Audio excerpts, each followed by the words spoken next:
달콤한 말씀, 행복한 하루 10월 11일 금요일 본문은 열왕기하 22장 1절에서 20절까지의 말씀입니다.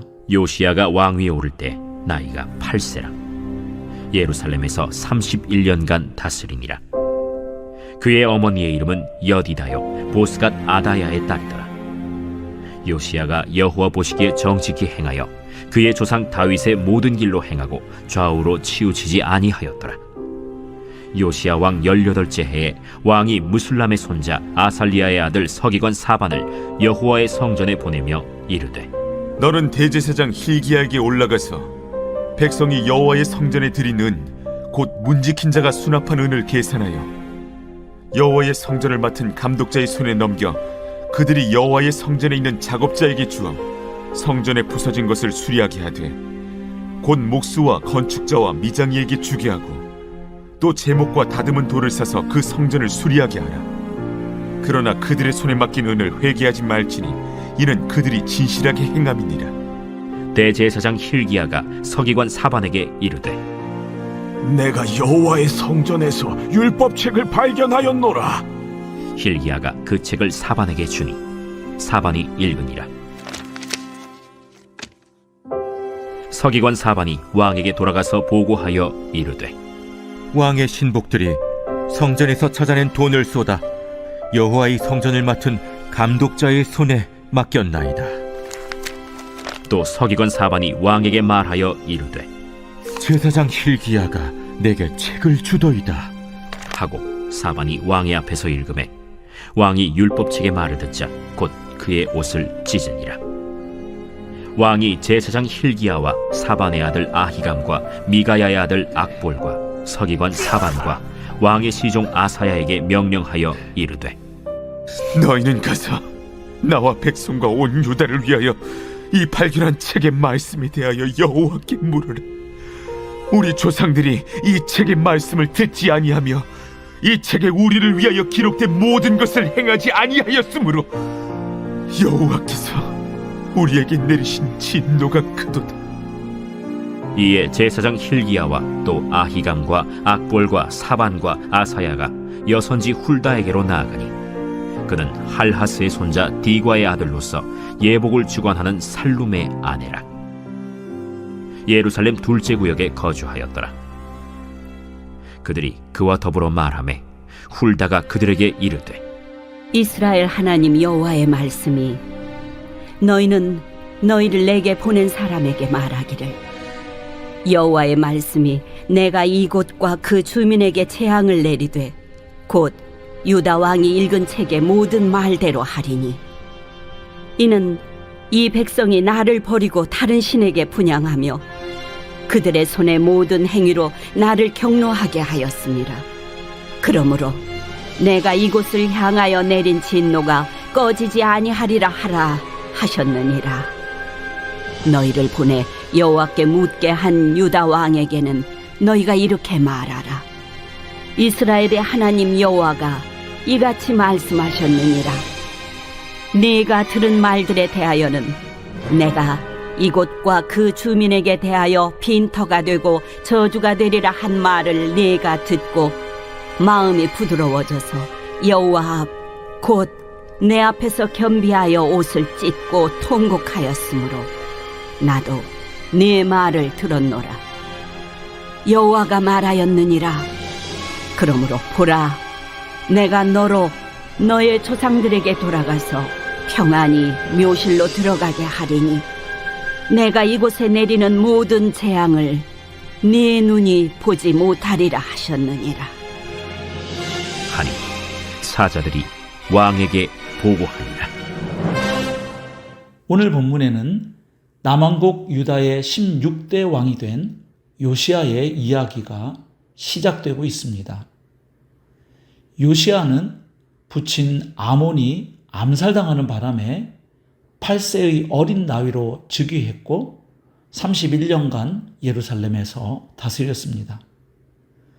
그런데 요시야는 처음에 불과 8세의 왕위에 올랐기 때문에 독립적인 판단을 할 수 없었지만 역대하 34장 3절을 보면 그가 왕위에 있은 지 8년, 곧 요시야가 16세 되었을 때부터 그는 조상 다윗의 하나님을 찾기 시작했고 그 길로 행하였음을 알 수 있습니다.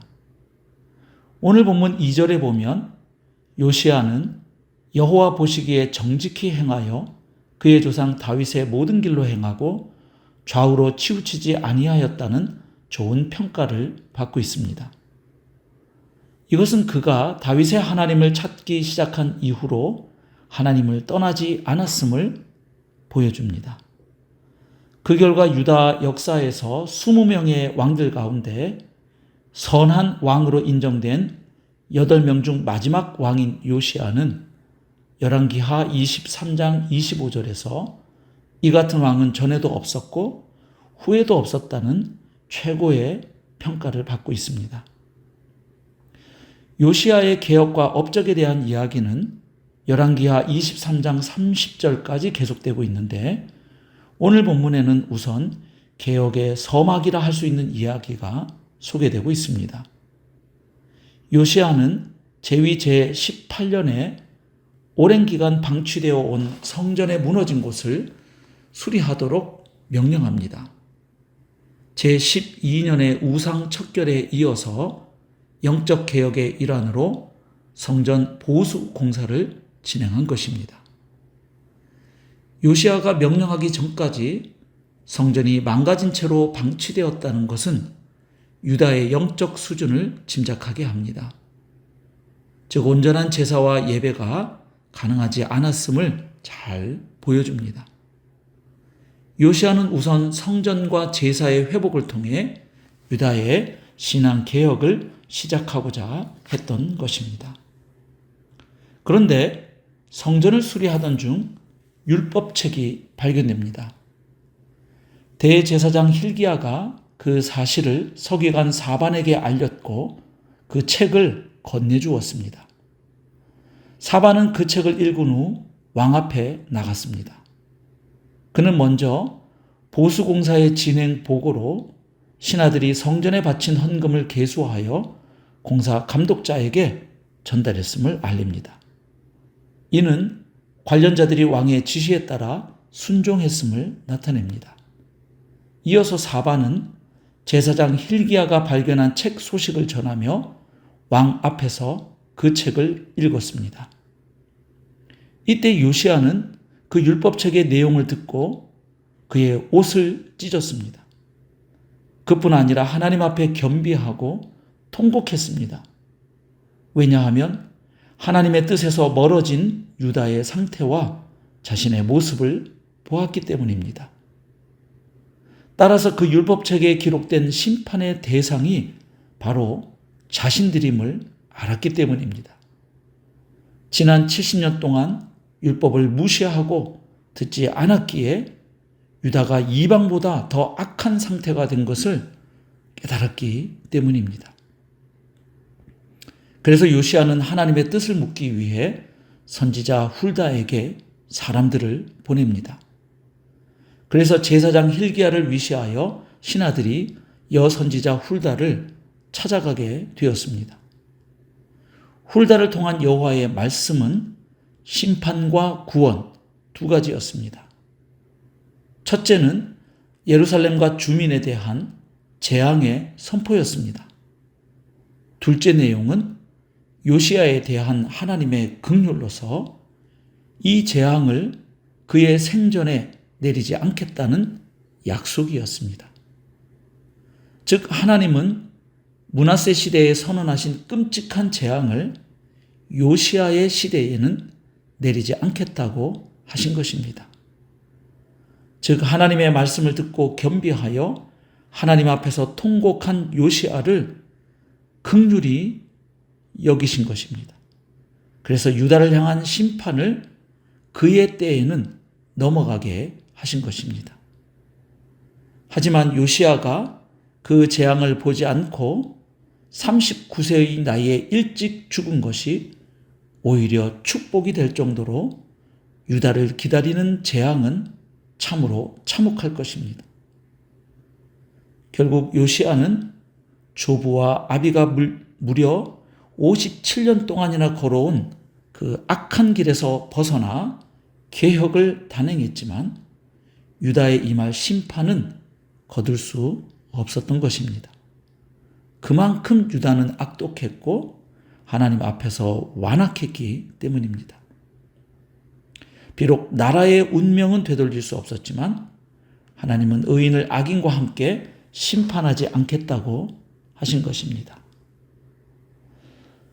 오늘 본문에서 우리는 요시야 왕이 주도한 개혁이 결국 율법책의 발견에서 시작되었음을 알게 됩니다. 그 말씀에 비추어 유다의 현 주소를 알았고 그 심각성에 비추어 개혁의 강도와 범위가 정해졌던 것입니다. 그렇습니다. 하나님의 말씀이라는 절대 기준 앞에 설 때 비로소 나의 모습과 실체가 드러납니다. 또한 어디서 돌이켜야 하며 어디로 나아가야 할지를 깨닫게 되는 것입니다. 그래서 진정한 갱신과 회복은 하나님의 말씀을 있는 그대로 읽고 믿고 순종할 때 시작되는 것입니다.